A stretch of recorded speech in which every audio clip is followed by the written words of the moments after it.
yeah.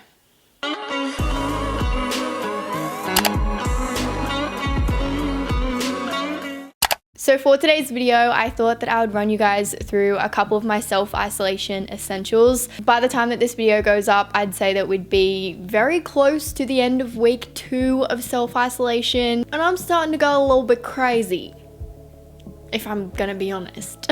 These are a couple of the things that I found over the past few weeks I cannot live without. And they're definitely things that have made staying at home a lot easier and a lot more comfortable. If you do like this video, please don't forget to give it a thumbs up, and don't forget to subscribe to my channel right down below if you haven't already. We've all got to stick together right now, and I would love to chat with you in the comments down below about what your stay-at-home self-isolation essentials are as well. So if you'd like to hear a few of my self-isolation essentials, then just keep on watching. Number 1, FaceTime. FaceTime is something that I honestly now could not live without. It's something that before I got into a long-ish distance relationship, I had never ever used before, which is insane to me, because instead of calling people now, I tend to go for FaceTime. But not only with my relationship with my partner, but also my relationships with my friends, I think FaceTime is amazing. I FaceTime my friends more often now. I FaceTime my family more often now. It's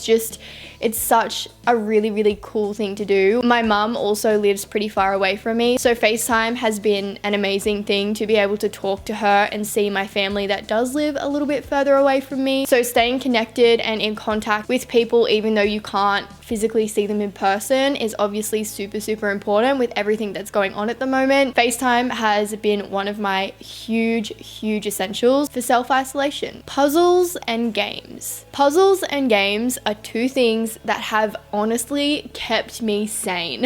I ordered a puzzle on eBay the other day, and I'm so excited to get it in the mail and to start doing it. For me personally, I need long, distracting things to keep me off my phone. Otherwise, I will sit on my fat ass on the couch and I will scroll TikTok for literally days at a time. Like, I wish I was kidding, but I'm just not.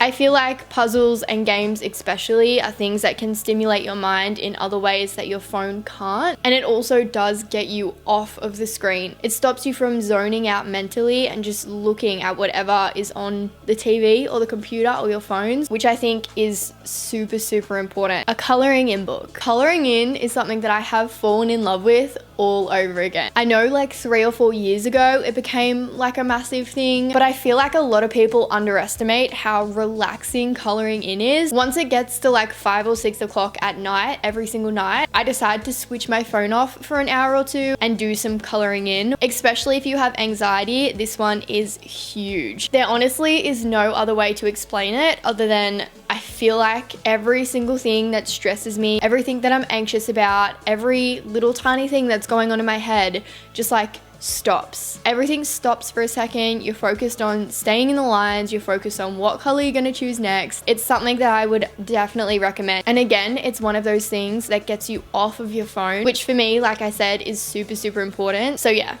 I love it, and it's definitely one of my essentials. The next one is candles. Candles are something that I've always loved, like regardless. I have so many candles to the point where it's actually dumb. Like it's very dramatic, the amount of candles that I have. But I find that I never really burn them in my typical day-to-day life, which is super weird because I have so many. So lighting candles has definitely been an essential of mine throughout this whole quarantine self-isolation thing that's happening at the moment. I love it. I literally have a candle burning all day long.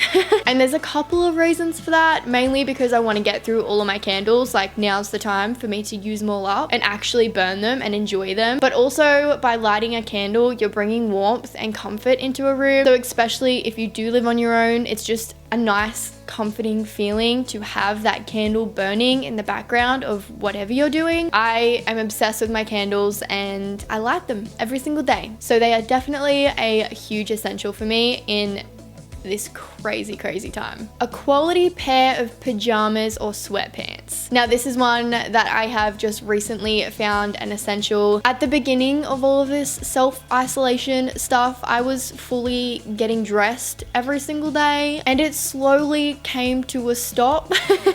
when I was literally getting ready for no reason at all. So I love being in my comfy pajamas all day long. It's one of the best feelings ever. But I also love my comfy sweatpants whenever I am doing things like filming videos or going down to the store. I personally think a comfy pair of sweatpants should be on everyone's essential list. The next essential is books. Reading and getting out some of my old books has been such an essential for me. It not only, again, gets me off my phone, off my computer, but it also allows me to get outside and actually sit in the sun. Despite the fact that we do have to stay at home and inside, you are allowed to go in your own backyard, believe it or not. And I definitely think it's something that everyone should be doing. You do still need to breathe fresh air. You need to sit in the sun, get some vitamin D. Is that what it is? Vitamin D? C? D? I think it's D. It's D, right? You can't forget how important going outside and breathing in fresh air is. It's literally something that our body needs. It needs sunlight and it needs fresh air. Kind of like a houseplant. I know for me, the first few days of isolation, I stayed inside completely. Don't get me wrong, I open up all my doors, all my windows so that I do get that nice flow of fresh air in. But it took up until the 4th or 5th day for my girlfriend to be like, Lacey, you're going insane. So grabbing a book and sitting outside has definitely been an essential for me. I normally get up in the morning. I get up a lot earlier now, which is really, really nice. And I sit outside on my little balcony with my coffee and I read a book. It's so relaxing. It's really, really nice. And again, it's just such a good way to let go of so many anxieties and stresses that are built up in your head. And the very last one is walks around the block. I can get quite lazy, you know? Like I've said throughout this whole video, if I'm given the chance to sit down on my couch on my phone all day, I will. I'll do it. But I've definitely come to realize that it is definitely essential to get up and at least go for a walk around the block to not only get your body moving, to get your mind out of the small space that is your house. And again, it's just that getting outside, breathing in the fresh air, walking in the sun. It's literally something that our body needs. It needs sunlight and it needs fresh air. Walking and getting outside, being that little tiny bit active, you might not realize it now or in a couple of days, but by the end of all of this, those little 10-15 minute walks around the block are going to really, really help you when it does come to readjusting back into normal life. So I find it's a massive essential for me, especially. I love getting up early in the morning and doing my walk. There's no one around, so there's no issues with social distancing or anything like that. And it starts my day productively, and then I will get a ton of other things done throughout the whole rest of the day. So those were all of my self-isolation essentials. Definitely make sure to let me know in a comment down below what your self-isolation essentials are. I would love to be able to read them and maybe incorporate some of your essentials into my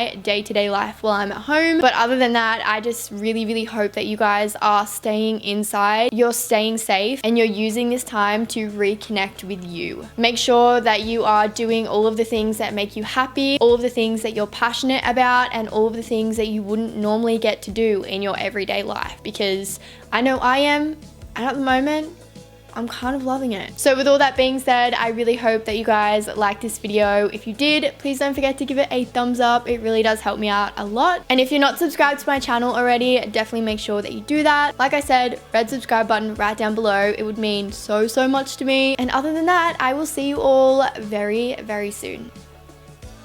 Bye. Yeah, I'm bored in the house and I'm in the house bored. Bored in the house and I'm in the house. This is what I mean. TikTok. Too much TikTok. And if you're not... Crazy. It's crazy.